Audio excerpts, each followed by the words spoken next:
You'd think by now, we'd know who's going to take the NBA's Eastern Conference crown, right? The season's been going for months.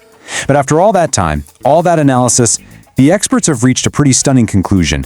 Nobody has a clue who the best team is. It's a genuine mystery, and today, we're going to try to piece it together. And hey, that's not just me talking. That quote, that's from veteran NBA reporter Brian Windhorst.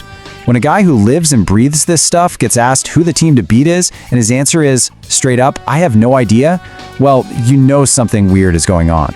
And he says nobody else seems to have the answer either. So according to the folks on the ground, this is the most wide open the East has been in a long, long time. Usually by this point, you can pretty much narrow it down to 2, maybe 3 real contenders. But this year, you can make a serious case for at least 5 different teams. So let's dig into the evidence and see what's really happening. To get to the heart of this puzzle, you really have to look at the 2 main suspects. On one side, you've got the team that looks amazing on paper, the statistical powerhouse. And on the other, you have the team that all the insiders, the people in the know, believe is the real threat. This is the story of the Detroit Pistons versus the New York Knicks. Okay, so if you just glance at the standings, it tells you one thing. The Pistons are sitting pretty at the top, holding the second best record in the whole league. Meanwhile, the Knicks just took a loss and have slipped down to the 3 seed. So on paper, this looks like it's the Pistons' conference to lose. But the real story, what's happening on the court and behind the scenes, well, that's a whole lot messier. So let's start with our first suspect.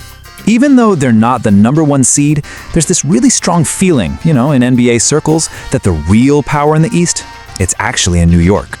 And here's the kicker, the thing you really need to know. When the people who do this for a living are asked to bet on one team, they're picking the Knicks. They believe that when it comes down to a tough, grueling 7-game playoff series, New York is the team that has what it takes.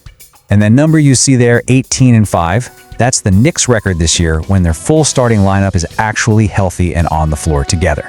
I mean, that is a dominant winning percentage. And that's the core of the argument, that at full strength, this team is borderline unbeatable.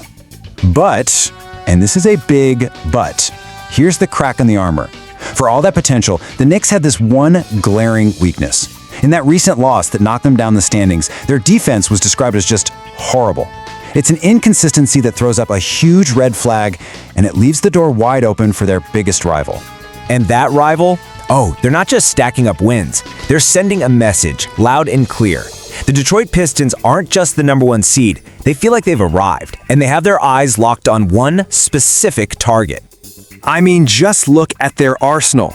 This is a complete team. They've got the size to just punish you inside, the defense to totally lock you down, and enough scoring to beat you from anywhere. And leading that charge is their legitimate superstar, Cade Cunningham. See, for Detroit, this isn't just business. It's not about being the best team in the conference. No, this is personal.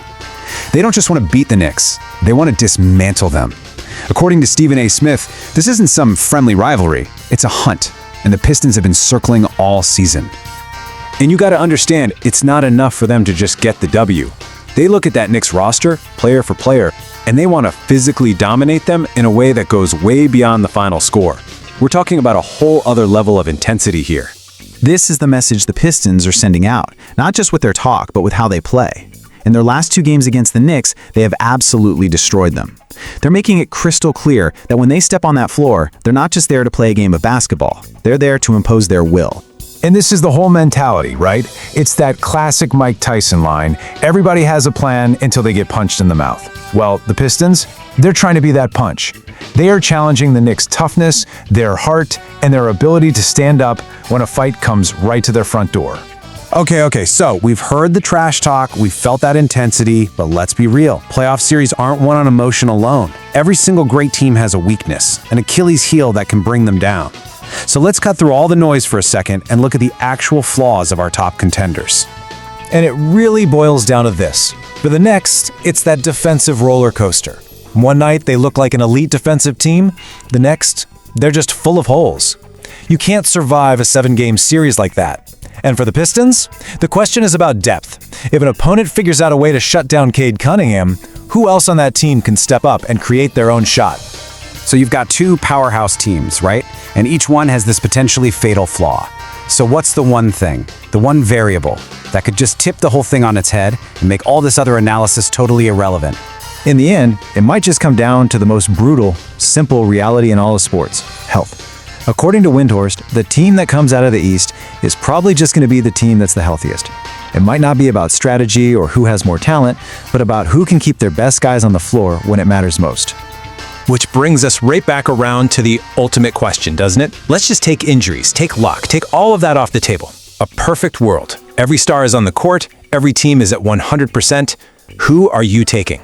The experts pick with that sky-high potential, or the dominant number 1 seed that's coming for blood? The answer to that? Well, that's what makes this season so incredible.